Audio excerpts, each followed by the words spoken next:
Hello and welcome to Disputed, a Norton Rose Fulbright podcast that looks at the trends, issues and opportunities across Canada's legal landscape. We're your hosts, Elsa Bloomer from Calgary and Andrew McCoon from Toronto, and this episode is all about managing a data privacy breach. Specifically, what constitutes a breach and is the definition expanding?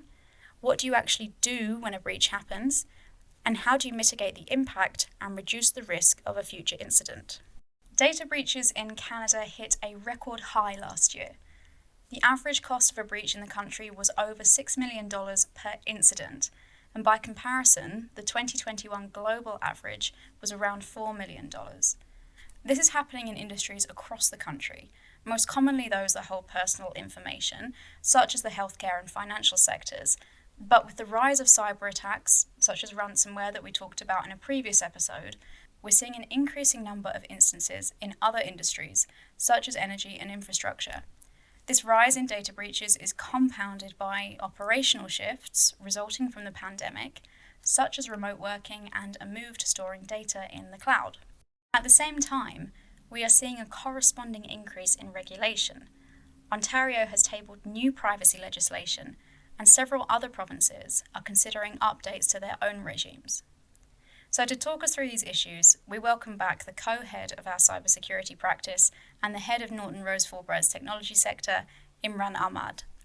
Imran literally wrote the book on this topic. It's called Cybersecurity in Canada, A Guide to Best Practices, Planning and Management.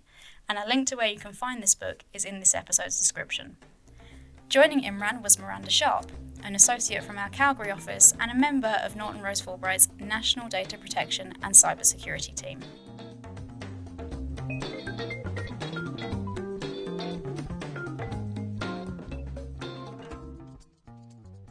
Imran, Miranda, welcome to the podcast. Thank you very much for joining us. Thanks for having us. Thanks for having us. Okay, so Imran, how about you set the scene for us? How would you describe Canada's privacy data breach landscape today? What kind of threats are Canadian entities facing? So what's really interesting is when you look at cyber threats generally, they evolve very, very quickly. And what we've seen over the last year and a half, especially during the pandemic, is a evolution amongst the cyber attacks that are happening, where historically you would have had a encryption event like a ransomware attack, or you'd have had the theft of data for the sale of it on the dark web, for example. You saw more and more attackers actually coupling them together. So they steal some data and then they encrypt it with the hope that at the end of the day, one way or the other, you're going to pay them to either get the data back or have it destroyed. So significant change in tactics, which is really, really interesting.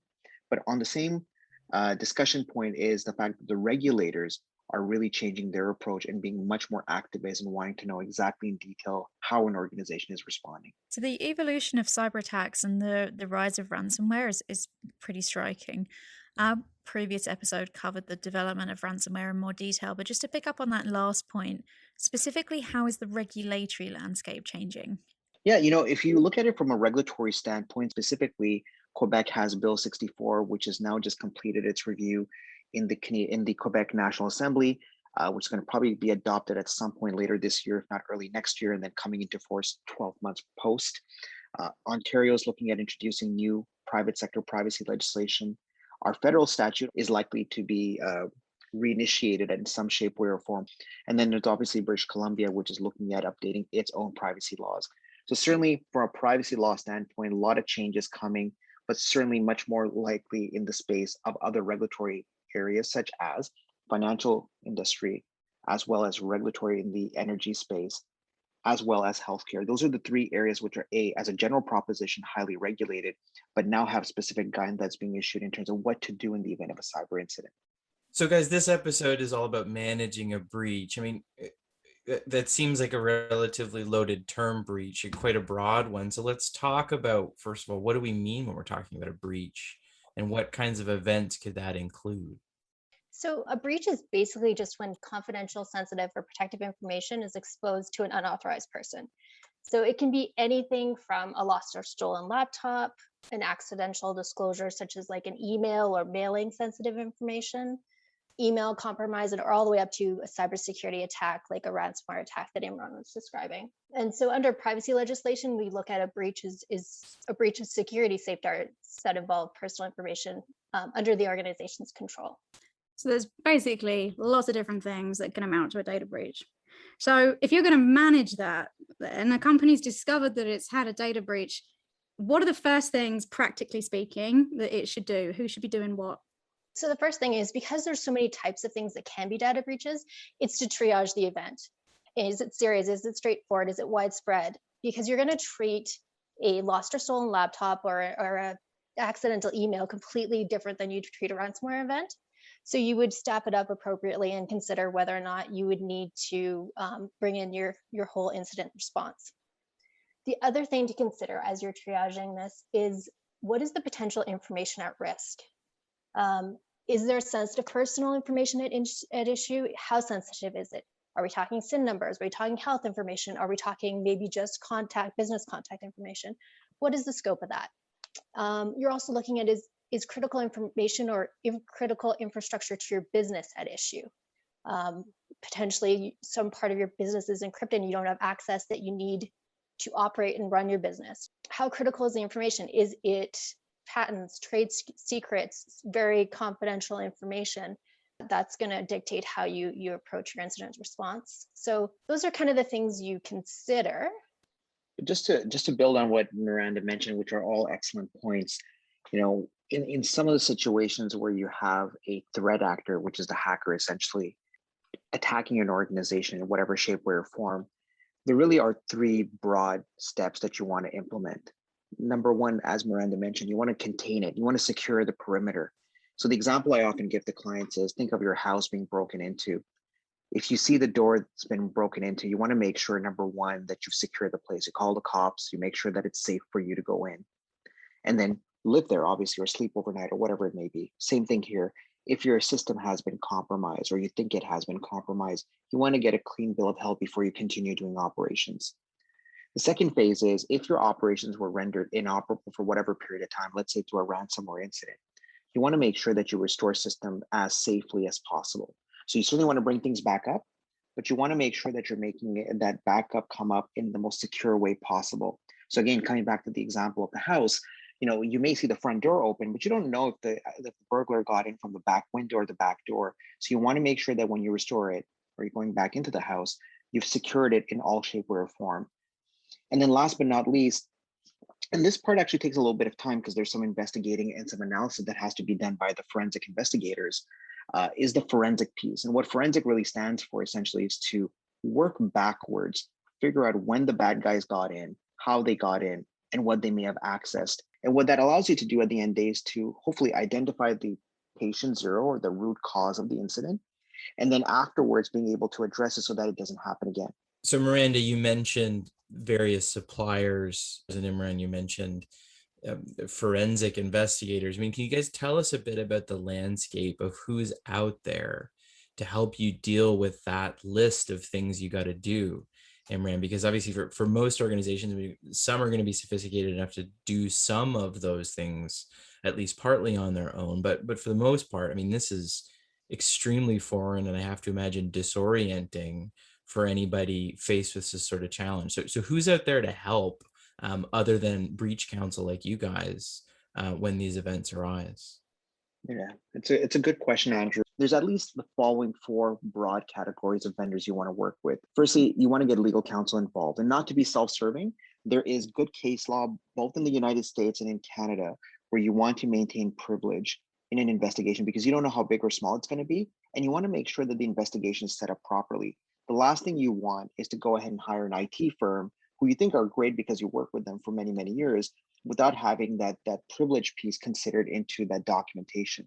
So the starting point or the quarterback should be breach counsel, being retained, number one, by the client. Number two, you want to think about the forensic firm, and that's typically the bulk of the spend that the client's going to have in terms of dealing with an incident. And that forensic firm is going to touch on those three things I mentioned, containment, restoration, and forensics. And what they're bringing to the table are some very specific tools and means that they have. They have a particular methodology of how they're going to go about it, because at the end of the day, a forensic report is going to be issued, And the premise of that forensic report is if it was ever to be produced in litigation or in a regulatory investigation, can it be actually defended as being a proper approach that was taken? So a clear methodology and advanced tools that are sophisticated to give that type of comfort. Often, most organizations don't have that in-house necessarily, and it can be a bit challenging also. It also helps, quite frankly, have a third party come and do that for you to give you a bit of arm's length, visibility, and have some critical discussions in terms of what went well, what didn't go so well. So that's category number 2. The third one, which quite frankly, in recent months and years, we've seen an increase, is the crisis communication part. I'm sure we're going to get into this discussion as well, but not only is the B2C organization impacted where you're putting out notices and you may have a press release or you may have some kind of communication with media, you're seeing a lot of B2B incidents occurring. And as a result, when you tell your key business partner, hey, I had an incident, and at the end of the day, your data was leaked, you got to manage that relationship. And it's not as simple as just sending a notice over or having the CEO pick up the phone and just talk about the incident. You got to know where the limits are. You got to know how to approach it. There's a bit of a sequencing and, quite frankly, a bit of an art that goes along with it. So a crisis communication firm is really critical. B2B incidents that you mentioned, briefly, can you explain what those are? What do you mean by that? I think of supply chain. Canada's economy is heavily integrated, may be industry-wide or it may even be cross-border. So one example I can give to our audience would be, for example, the automotive space. Highly integrated Canada and the US. You can be a supplier of automotive parts that goes into some kind of a technology component that comes out with a car off the final factory, a rollout that comes out of it.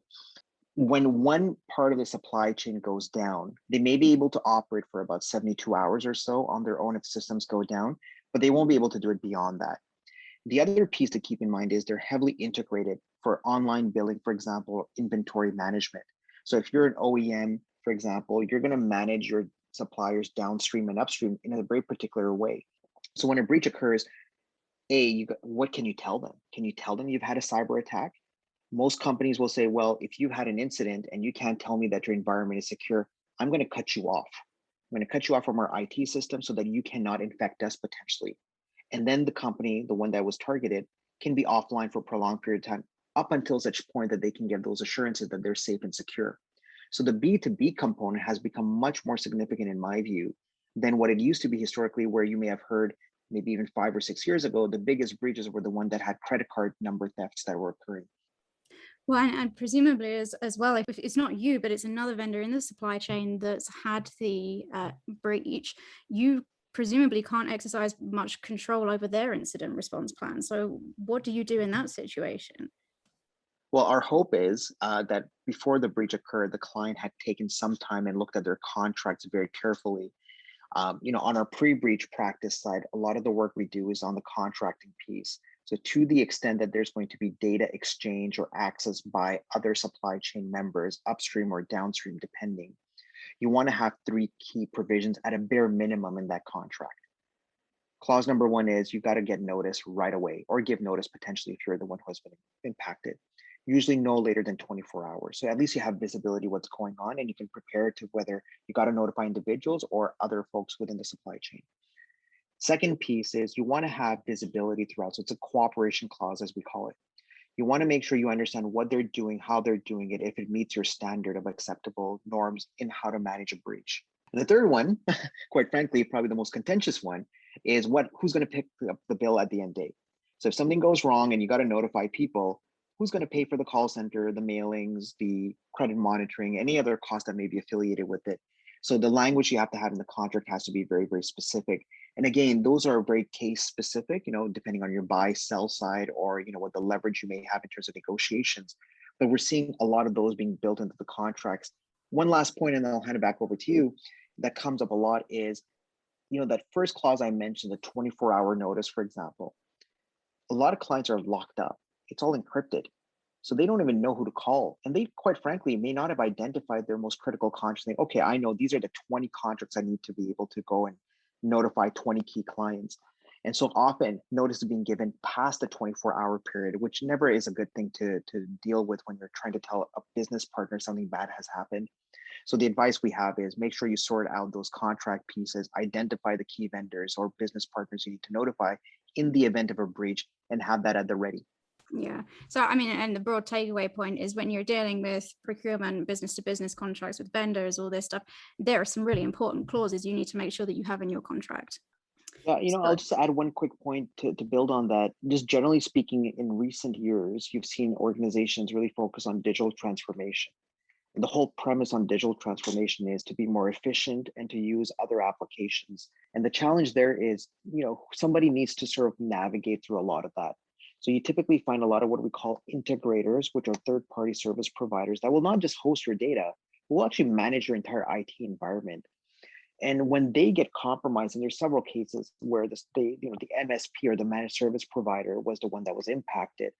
They give you the notice, but you're really at their mercy in terms of timing for them to get back up and running. And you don't get much information unless your contract can be pointed to and say, you have to give us the following information.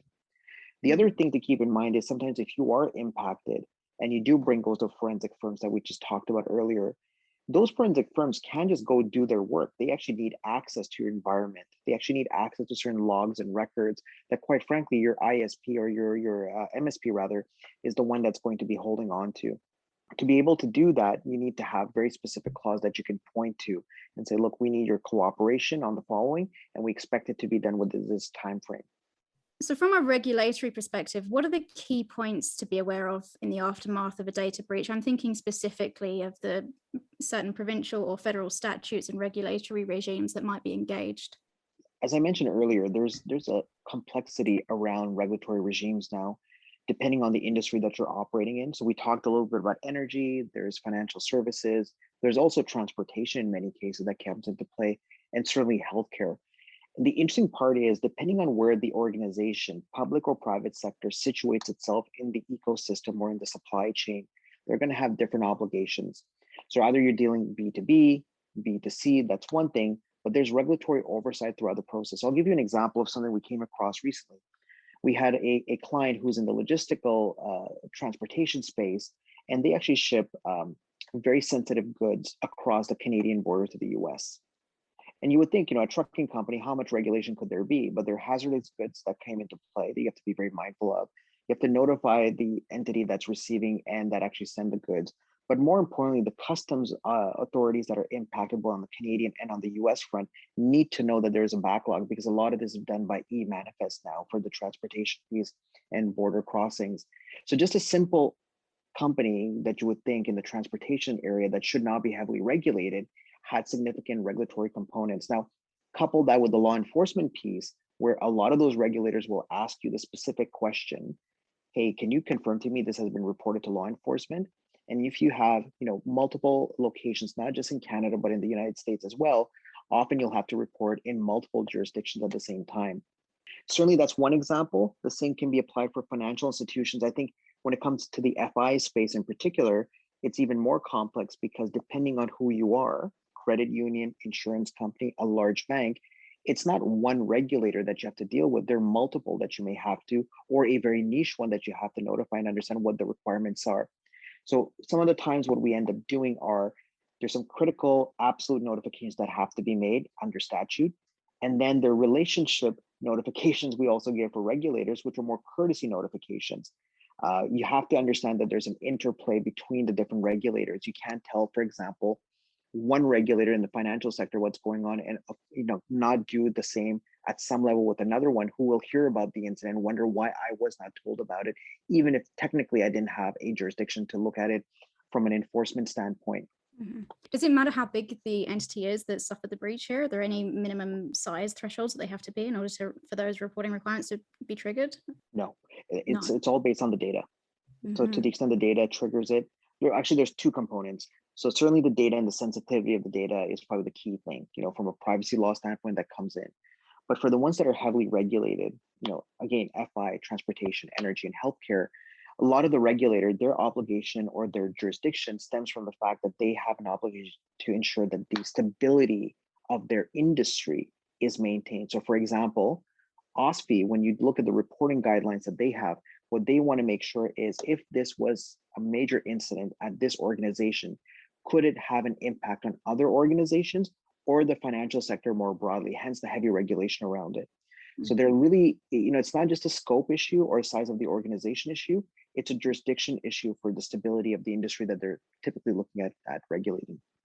So perhaps less obvious in the regulatory side, what are the contractual issues that can arise from a data breach that people might not think of in the immediate aftermath? Yeah, so one of the key questions to ask early in the breach is how this might affect other stakeholders. We talked a bit about business to business relationships and reviewing those contracts, that it's important to have those contracts identified early so that you aren't reviewing hundreds of contracts when the breach happens to figure out what your notification obligations are, because some of them can be very quick. It can be 72-hour notification. Some don't have any notification requirements.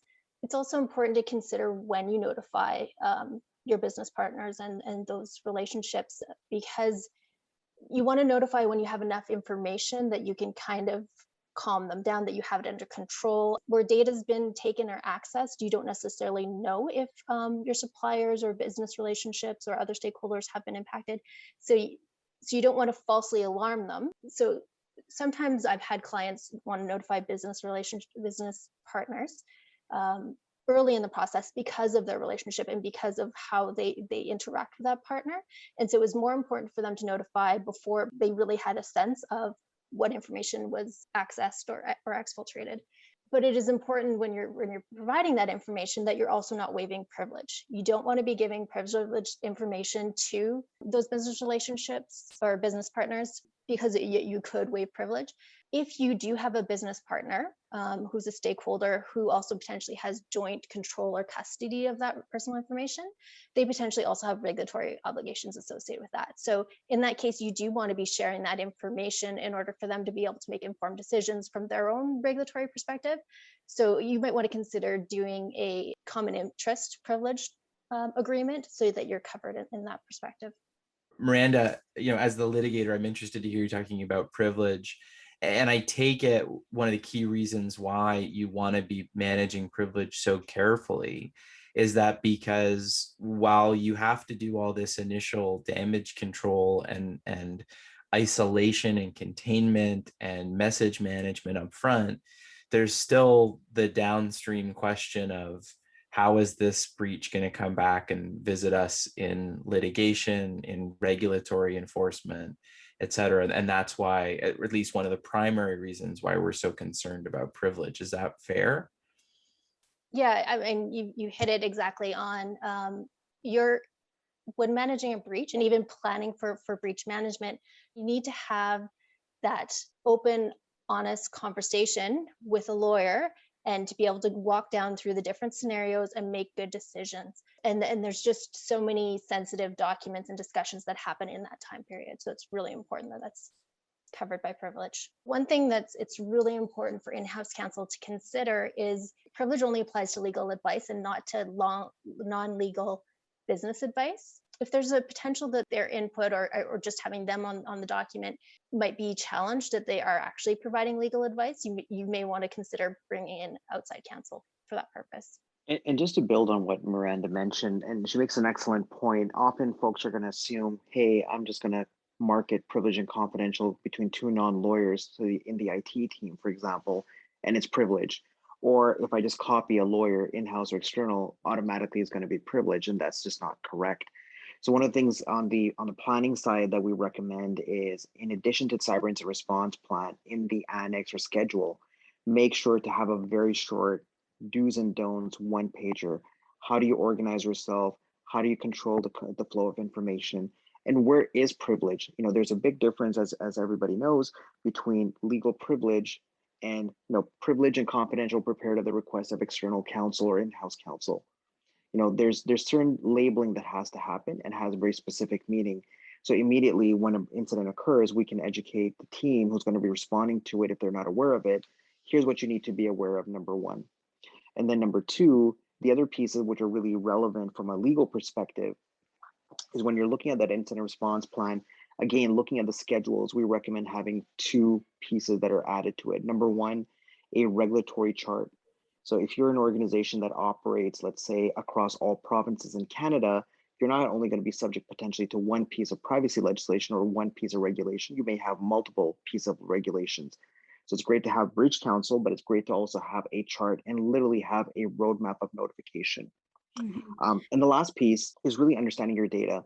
Understanding what data you have and where it's kept and how it's kept is critical.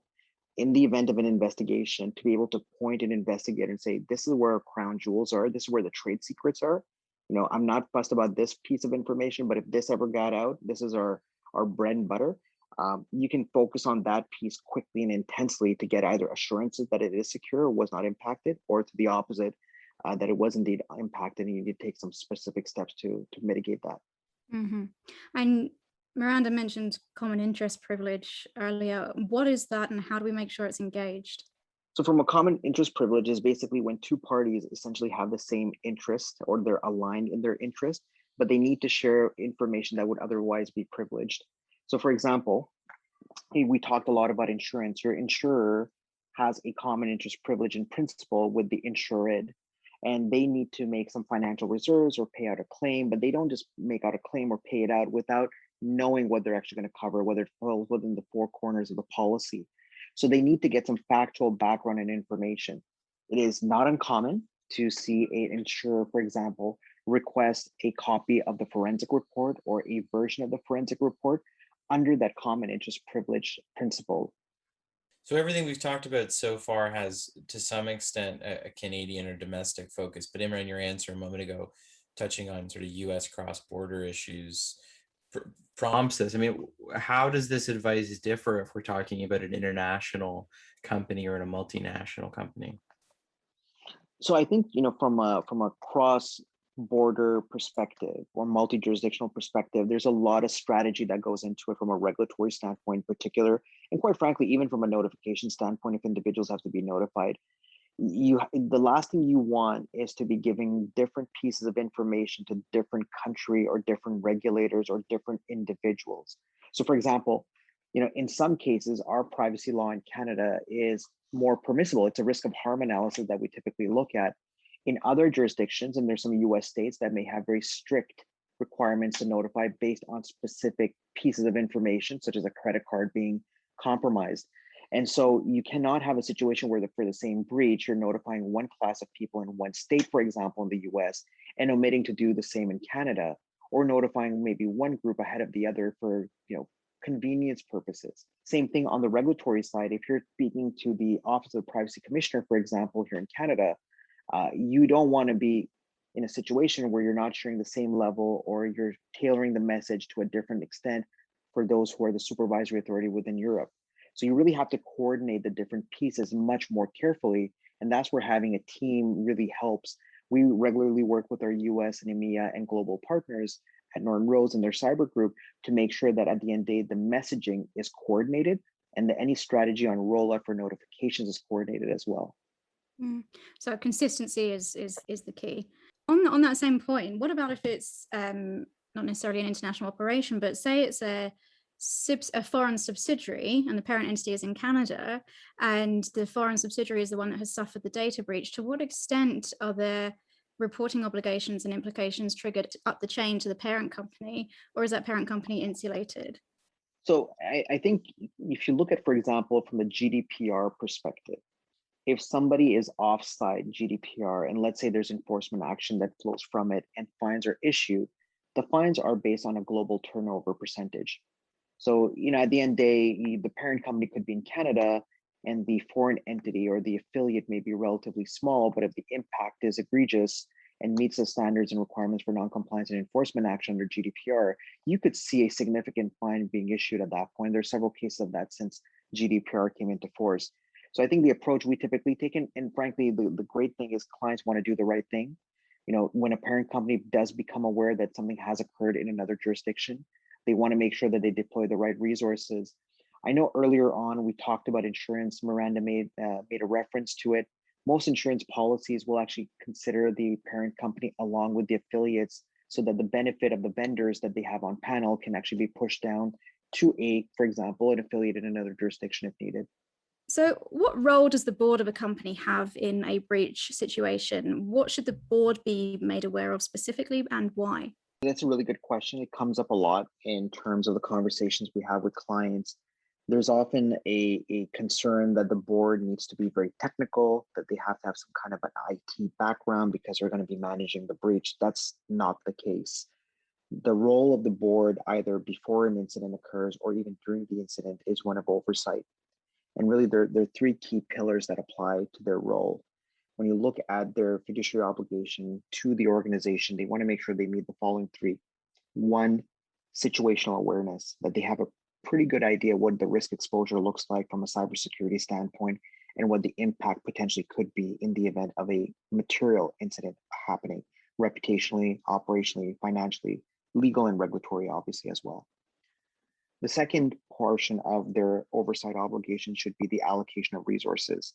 And this is not just a question of writing a blank check and saying buy a lot of technology, but human resources, governance, retaining advisors, folks who can help them walk through that process and understanding what that risk may look like and the steps that they can quite frankly take to mitigate that risk. Really empowering the operational team to bring to home the steps that need to be taken to mitigate the risk. And then lastly, as we alluded to earlier, cyber risks are evolving constantly. This is not a one-time seed investment.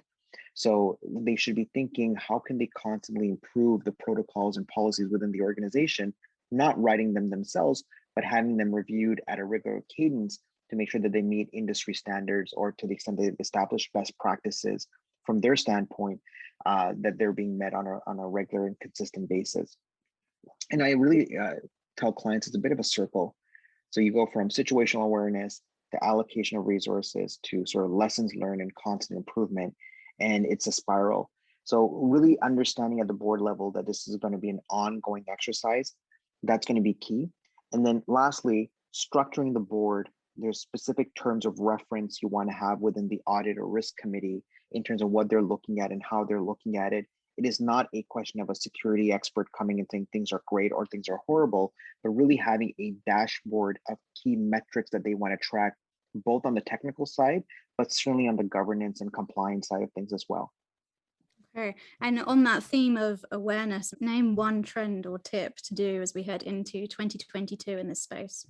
I think certainly that meets what I've been hearing from various forensic firms and threat intelligence companies in terms of the type of attacks that are going to happen most likely in 2022. One of the things to keep in mind is now with the return to the office or some kind of a hybrid model, we have and we expect to see an increase in cyber attack numbers. Just to give you a couple of anecdotal data points, back in April and March, when folks were actually migrating from the workplace to the home remote work environment, we saw a 3 to 5 time increase in net incidents being reported. That number has been stable since then. So it wasn't a peak or a spike, it was a net new.